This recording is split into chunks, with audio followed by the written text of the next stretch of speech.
एक बार भगवान शिव माता पार्वती के साथ कैलाश पर्वत पर भ्रमण कर रहे थे। तभी माता पार्वती भगवान शिव से कहती है, हे प्रभु, मनुष्य को किस पुण्य के कारण स्वर्ग मिलता है? मनुष्य कैसे कर्म करे जिससे उसे मोक्ष की प्राप्ति हो और वह स्वर्ग में जाने का हकदार हो? तब भगवान शिव कहते हैं, हे देवी, आज आपने बड़ा ही उत्तम प्रश्न किया है। हे देवी, मनुष्य जो भी कर्म करता है उसके कर्म फल के अनुसार ही स्वर्ग या नरक मिलता है। कई ऐसे कर्म होते हैं जिसके कारण समस्त पुण्य फल भी नष्ट हो जाते हैं और कुछ कर्म दिखने में छोटे होते हैं पर उनका पुण्य इतना बड़ा होता है कि वो मनुष्य के कई पापों को नष्ट कर देते हैं। देवी, आज मैं आपको एक कथा सुनाता हूँ जिससे आपको ज्ञात होगा कि मनुष्य को कौन से कर्म से स्वर्ग और कौन से कर्म से नरक मिलता है। हे देवी, आप इसे ध्यान से सुनिए। दोस्तों, आपसे निवेदन है कि इस कथा को सुनने से पहले कमेंट बॉक्स में हर हर महादेव लिखकर वीडियो को लाइक और चैनल को सब्सक्राइब करके बेल आइकन पर प्रेस कर लीजिए, जिससे आप प्राचीन कथाओं और कहानियों से जुड़े रहे। दोस्तों, फिर भगवान शिव कथा को सुनाना प्रारंभ करते हैं और कहते हैं, हे देवी, एक समय की बात है, मध्य क्षेत्र में एक ही समय पर 4 व्यक्तियों की मृत्यु हुई थी। वह सभी लोग विचारों में अलग अलग और अलग अलग प्रदेश के रहने वाले थे। केवल सहयोग से ही उन चारों का अंत एक ही समय पर हो गया था। एक ही समय पर यम के दूत उन चारों को लेने के लिए आए थे। मरने वालों में एक तो किसी प्रदेश का राजा था, दूसरा बड़ा धनी व्यापारी था, तीसरा एक पूजा पाठ करने वाला पंडित था और चौथा गरीब मजदूर था जो दिन भर मेहनत करके अपने परिवार का पालन पोषण करता था। और वे सभी मृत्यु के पश्चात यमलोक में पहुंच जाते हैं। सभी भयभीत हो जाते हैं, उनके अंग अंग कांपने लगता है। यमलोक में विशाल आकार वाले यमराज सुवर्ण से बने सिंहासन पर विराजमान होते हैं। उनके पास चित्रगुप्त बैठे होते हैं, जिनके पास सभी प्राणियों का लेखा जोखा रखा हुआ है। यम के दूत उन आत्मा को आगे धकेल रहे होते हैं। कुछ आत्माएं जोर जोर से विलाप कर रही होती हैं, तो कुछ आत्माएं अत्यंत प्रसन्न होकर चल रही होती हैं। स्वर्ग के द्वार से सुंदर प्रकाश दिखाई पड़ रहा होता है, तो वहीं नरक के द्वार से धड़कते हुई अग्नि की ज्वालाएं दिखाई पड़ रही होती है। इस भयानक दृश्य को देखकर वे चारों एक दूसरे से बात करने लगते हैं और अपने अपने पाप के विषय में चर्चा कर रहे होते हैं। उन 4 लोगों ने अपने जीवन में बहुत पाप कर्म किए हुए होते हैं और उन सभी को यह जान पड़ता है कि अब वे चारों भी नरक में ही जाने वाले हैं। जब यमदूत उन चारों आत्माओं को लेकर यमराज के सभा में पहुँचे तो उनके सम्मुख जाकर खड़े हो गए। वे चारों सोच रहे थे कि कौन स्वर्ग में जाएगा और कौन नरक में। यमराज अपने आसन पर विराजमान नहीं हुए थे। उससे पहले ही चारों आपस में बातचीत करते हुए स्वयं को ही स्वर्ग का मिलना चाहिए, यह कहने लगे। सबसे पहले राजा कहने लगा, देखो, मुझे तो धर्मराज पक्का स्वर्ग में ही भेज देंगे, क्योंकि मैं एक विश्व विख्यात राजा हूँ। मैंने अपने अनेक सत्कर्मों से धरती लोक पर अपना खूब नाम कमाया है। चारों तरफ लोग मेरे अच्छे कर्मों की चर्चा करते हैं। कभी भी कोई मेरे द्वार से खाली हाथ नहीं गया। जो भी आया मैंने उसे इतना दिया कि वह जीवन भर मेरा नाम नहीं भूल पाया है। हर तरफ मेरे नाम का यशगान हो रहा है। मेरे द्वारा लुटाए गए दान से लाखों लोगों को खाने को अन्न मिला और रहने को आसरा मिला। इसलिए मेरे कर्मों को देखते हुए धर्मराज मुझे पक्का ही स्वर्ग में भेजेंगे। राजा की बात सुनकर वह धनी व्यापारी हंस पड़ा और बोलने लगा, तुम तीनों तो इतने बड़े पापी हो कि तुम लोगों को नरक में जाना ही पड़ेगा। तुम लोगों ने घोर पाप किए हैं और इसलिए यमराज तुम लोगों को कभी माफ नहीं करेंगे। यहाँ पर मौजूद मैं अकेला ही सबसे अधिक पुण्यवान हूँ। मैंने अपने जीवन में बहुत पूजा पाठ किया है, ब्राह्मणों को दान दक्षिणा दी है। मैंने मृत्यु से पूर्व गाय का दान भी किया है और अब मेरे सभी पुत्र मेरी आत्मा की मुक्ति के लिए बड़े कार्यक्रम का आयोजन कर रहे हैं। वह मेरे लिए श्राद्ध दान तर्पण कर रहे हैं, यज्ञ कर रहे हैं। इसलिए मैं सबसे अधिक पुण्यवान हूँ। मेरी 2 पत्नियां और 5 पुत्र हैं। इतने लोग मेरी मुक्ति के लिए उपाय कर रहे हैं। और हाँ, मैंने अपने जीवन में कभी कोई पाप नहीं किया है और जाने अनजाने में किया भी होंगे तो मेरे पुत्रों के श्राद्ध आदि के कार्यों द्वारा मेरे पाप भी नष्ट हो जाएंगे। मैं नित्य देव पूजा करता था, मंदिर जाता था, द्वार पर आए अतिथियों को भोजन कराता था। इसलिए मुझे पूरा विश्वास है कि यमराज मुझे नरक में नहीं डालेंगे और मुझे मोक्ष की प्राप्ति निश्चित ही होगी। धनी व्यापारी की बात सुनते ही पंडित जी कहने लगे, अरे भाई, क्यों फिजूल की बातें कर रहे हो? स्वर्ग में जाना कोई आसान काम नहीं है। स्वर्ग में जाने के लिए दान के साथ साथ पूजा पाठ करना पड़ता है। इसलिए स्वर्ग में प्रस्थान तो मैं ही करूँगा, क्योंकि मैंने भगवान की खूब पूजा पाठ किया है। पूरा जीवन मेरा पूजा आराधना में बिता है। मेरे शुभ कर्मों के कारण मेरे लिए ही धर्मराज स्वर्ग का दरवाजा खोलेंगे। यह बात मैं अच्छी तरह से जानता हूँ। जब इस प्रकार तीनों ने अपनी अपनी बातें की और अपने अपने विचार रखे, फिर वह तीनों लोग उसे चौथे व्यक्ति मजदूर की ओर देखते हैं कि अब यह क्या कहता है, क्या इसने भी कोई अच्छा काम किया है या नहीं, या फिर इसका पूरा जीवन मजदूरी करते हुए दूसरों के अधीन ही बिता है। मजदूर उन सब की बातों को चुपचाप नीचे नजरें झुकाए खड़ा सुनता रहा था और वे तीनों बड़े गर्व से अपनी प्रशंसा में जुटे थे। तभी धर्मराज और चित्रगुप्त दरबार में हाजिर होते हैं। चित्रगुप्त के हाथों में एक मोटी सी किताब थी जिसमें समस्त प्राणियों के कर्मों का लेखा जोखा लिखा था। धर्मराज अपने आसन पर विराजमान होते हैं। उसके बाद चित्रगुप्त ने राजा को अपने पास बुलाया और उससे पूछने लगे कि तुम बताओ, तुम तो धरती पर बड़े ही विख्यात राजा थे। तुमने अपने जीवन में कौन कौन से शुभ कर्म किए हैं तथा कितने लोगों को दुख दिया है, कितने लोगों का भला किया है। मैं अपनी पुस्तक में देखकर यह फैसला करूंगा कि आप स्वर्ग में जाने के अधिकारी हैं या नहीं। तब बड़े गर्व के साथ राजा अपने कर्मों को बताता है। हे प्रभु, मैं एक बहुत बड़े राज्य का स्वामी था। मेरा राज्य बड़ा ही समृद्ध और खुशहाल था। मेरे राज्य में दिन गरीब लोग बहुत ही काम थे। सब मेरी छत्रछाया में बड़े आनंद के साथ जीवन यापन कर रहे थे। मैंने अपने राज्य के लोगों को किसी चीज की कमी नहीं होने दी। मेरे यहाँ हर भूखे को भोजन मिलता था। लाखों की धन मोहरे उन्हें रोज दान में दी जाती थी। प्रजा के लोग मुझसे बहुत खुश रहते थे। यही मेरे जीवन के अच्छे कर्म है। राजा की बात सुनकर चित्रगुप्त ने अपनी पुस्तक उठाई और उसमें देखने लगे। पुस्तक में देखकर उन्होंने राजा को बताया कि तुम जो कह रहे हो वह बिल्कुल सत्य है। तुमने अपनी प्रजा को बहुत सुख दिया है, परंतु इसके साथ साथ तुमने बहुत बड़ा अपराध भी किया है। तुमने अपनी राज्य की सीमा को बढ़ाने के लिए जितने युद्ध लड़े हैं, उन युद्ध में हजारों लाखों की संख्या में सैनिकों ने अपनी जान गंवाई है। उन सब की मृत्यु का कारण तुम बने हो। उनके परिवारों को, उनके बच्चों को अनाथ करने वाले तुम हो।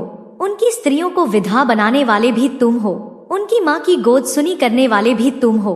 तुमने अपने ही सैनिकों के हजारों परिवारों को हमेशा दुख दिया है। युद्ध लड़कर राज्य बढ़ाने से अच्छा था कि तुम अपने पड़ोसी देशों से मित्रता करके उनके साथ व्यापार बढ़ाते।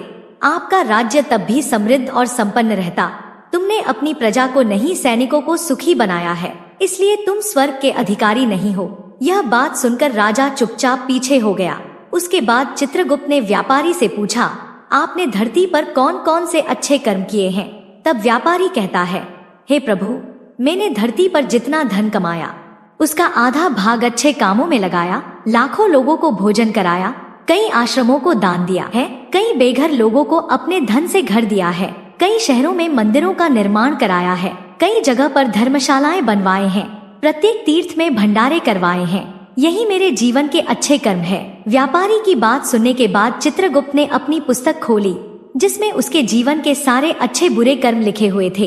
फिर यमराज कहते हैं, अरे दुष्ट, तूने जो पाप किया है वह तुम चारों के पापों के सामने कुछ भी नहीं है।